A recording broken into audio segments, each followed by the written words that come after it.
All right. Okay, so here we go.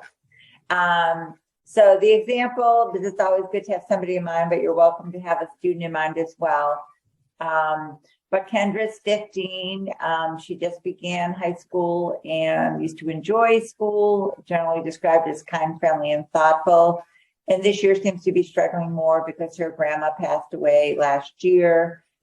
She's lost some weight and has been complaining of stomach aches, headaches, and exhaustion, and has been asking her teachers and school counselor to take her out of Regents courses.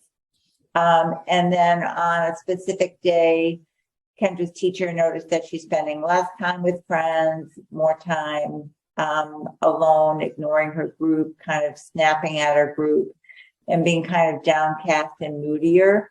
And then during English, refuses to participate.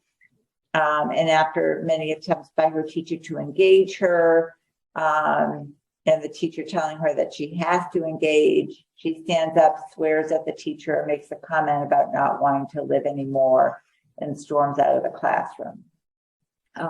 So that's one of the examples we can think about in terms of the cycle of escalation and where you may have had opportunities to intervene.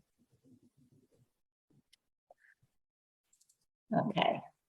Here, I'm gonna move this a little bit so you can see me better. Okay.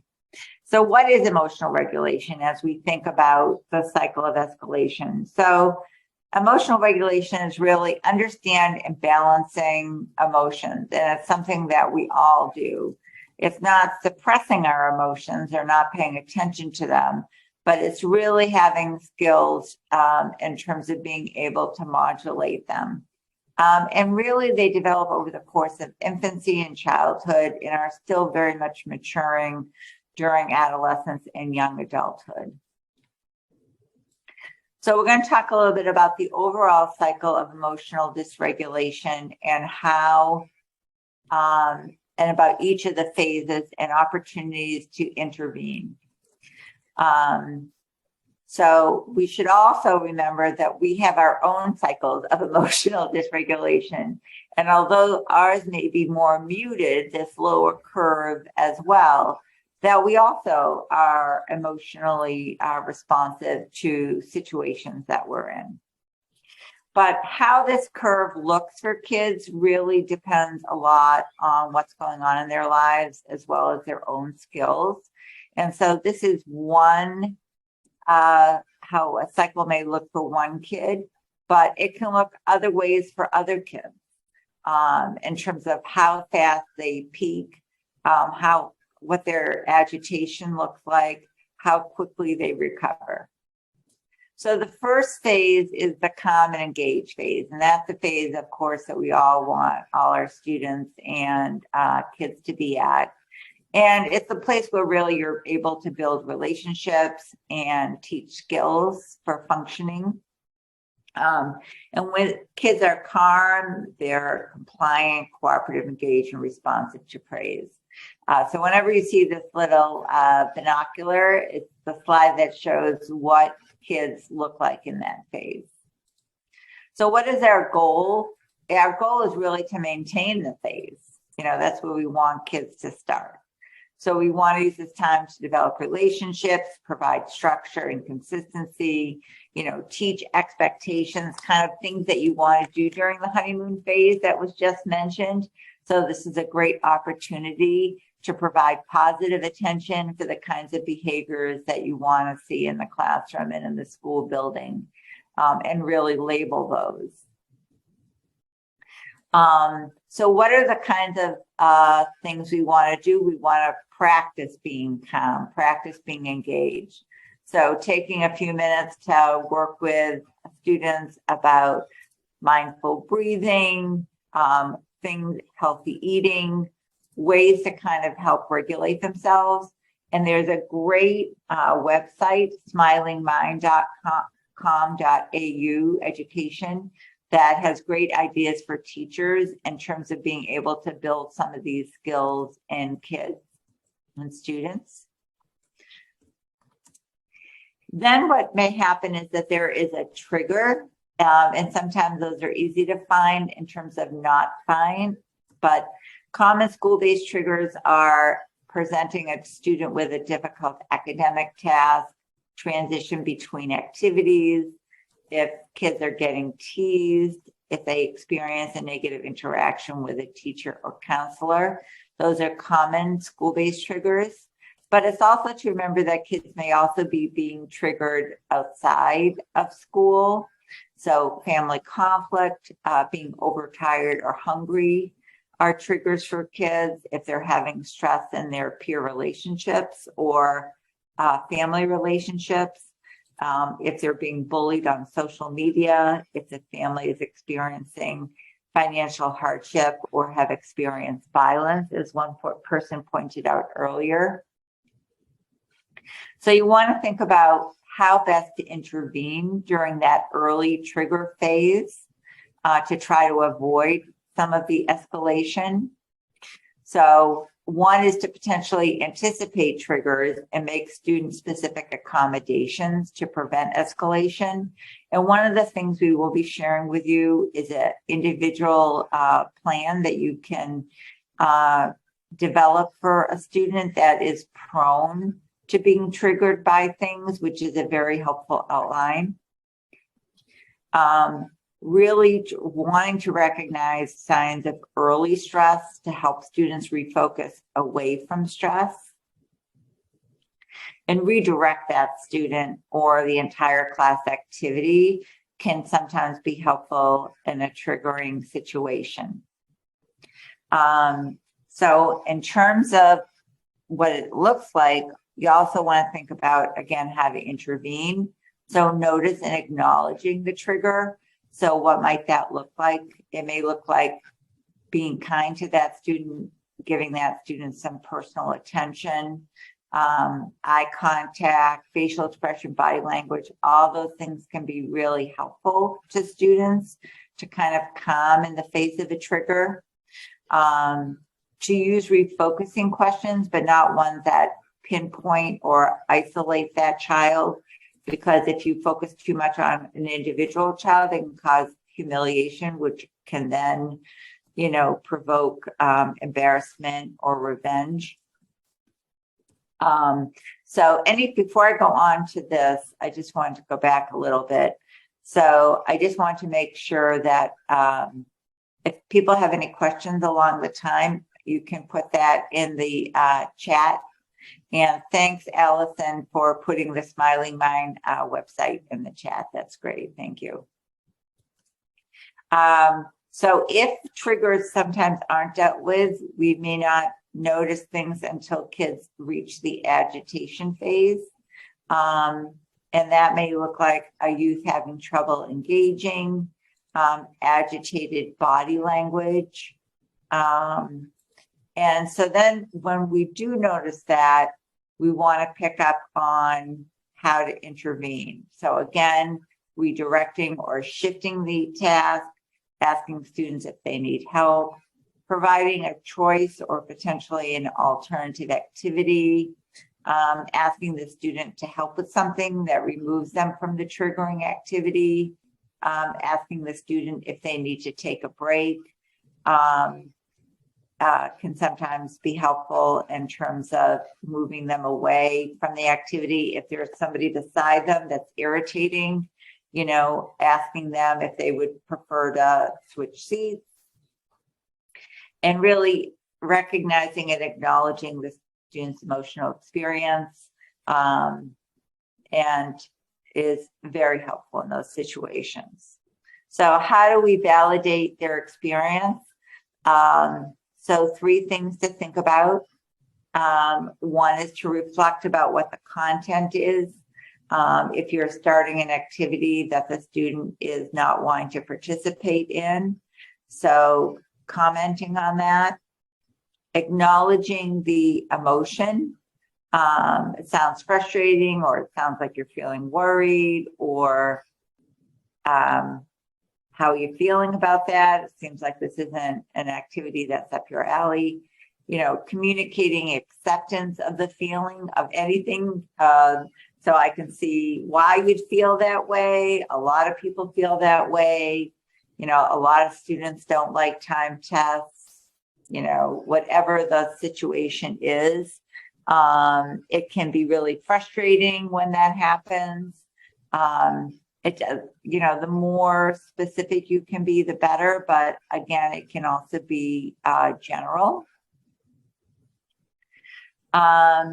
And when you're validating, it's important to remember that you're accepting feelings, but you're not accepting the action. So the action may or may not be appropriate, but the feeling is always appropriate. And that validating another person's point of view, like hating math or hating multiple choice or whatever it is not the same as agreeing with them. You're just letting kids know that they hear them. And that is really important in terms of a precursor to suggesting something change about their behavior. So you may want to direct the student to act differently, like papers on the desk, or I'll need to remove the papers. It's important to remember that kids that you have experience escalating into crisis, like I would not recommend generally using warnings or consequences because that can really escalate kids.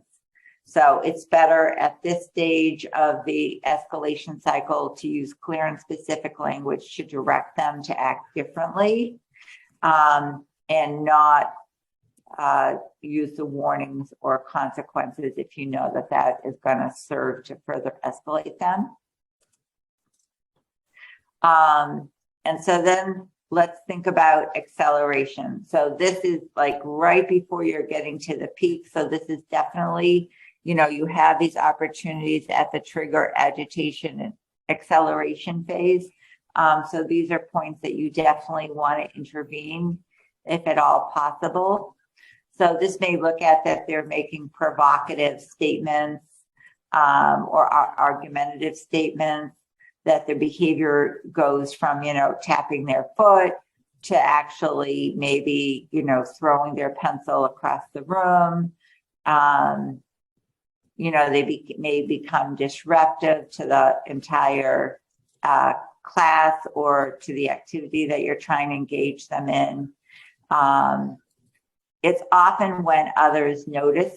So other times people may not notice those earlier phases. But this is when everybody is starting to be aware that this person is having trouble self-regulating. And so I want to talk about interventions for this phase. So it's never too late. So you always want to think about what are the things that you can do. So at this phase, you're really trying to think about, again, acknowledging the feeling. You're feeling angry right now, or you're feeling frustrated right now. You're feeling fed up. Offering a strategy to help them deal with the problem. You could try this in a different way, or how about you just do the first 2 problems on the worksheet, or, maybe this would be better for you if we did it later, whatever the strategy is that you're going to offer. Also identifying what the student could be doing to cool off. One option would be to go get a drink of water, or to use the restroom and come back, or taking some breaths with me. So generally it goes better if you want to present it as a choice, but again, depending on the student, sometimes it helps to be more directive. I think sometimes in this phase, people expect kids to respond immediately, but it's really important to give kids time to respond, because and not to think lack of response means they didn't hear you or they didn't like the idea. Especially when kids are upset, they need a longer response time. And also, it's good to just be aware kids with learning disabilities sometimes have a slow response time, and that's taken as being oppositional versus just needing time to process the information that you presented to them. and to provide immediate reinforcement after a child does begin to take advantage of one of your suggestions or to respond.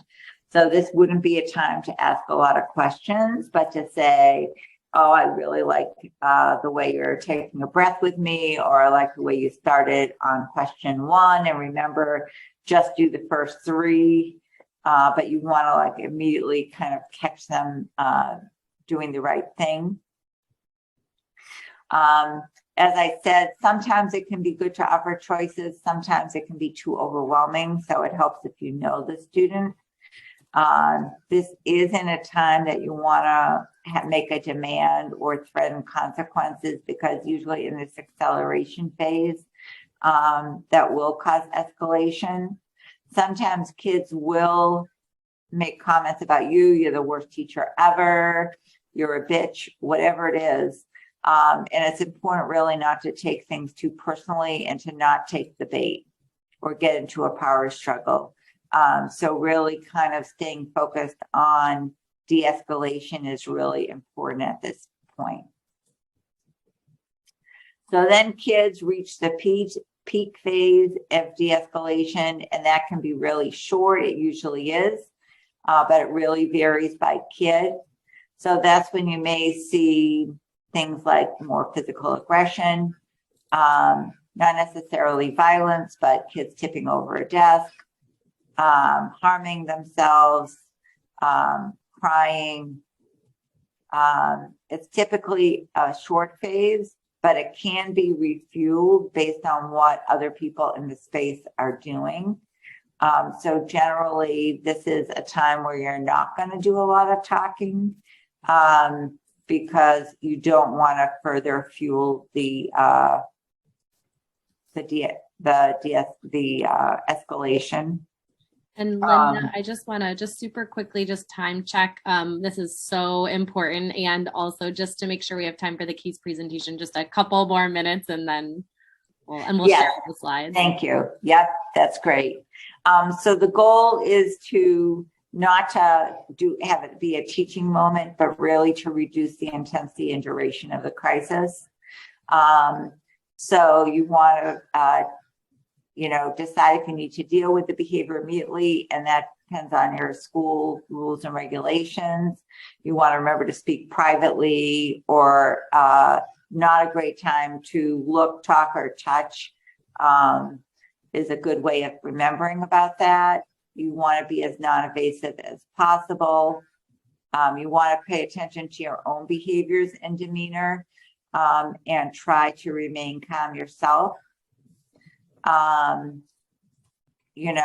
So you want to think about how you can communicate. And again, you want to communicate as little as possible. I'm going to go through pretty quick as Allison gave me the time warning. And you want to try to say more do's than don'ts. So if you say to someone, don't do that, it's much more likely they're going to do it. So you want to say things like, when you sit down, or things that they can do, or having a drink of water or a snack or things like that. So then when they're in the de-escalation phase, you want to keep them there heading down towards being calm and engaged. You want to keep the student de-escalated. So not redirecting the student too quickly, redirecting other students is helpful. Again, being encouraging and supportive, but not a lot of talking, helping the student get back on task. And when they're in the recovery phase, that's when you want to debrief. It does not have to be at the same time frame. It can be at a later point in time. But you really want to debrief to identify what set the student off, so you can develop a plan for next time. And then, as I said before, you have your own curve.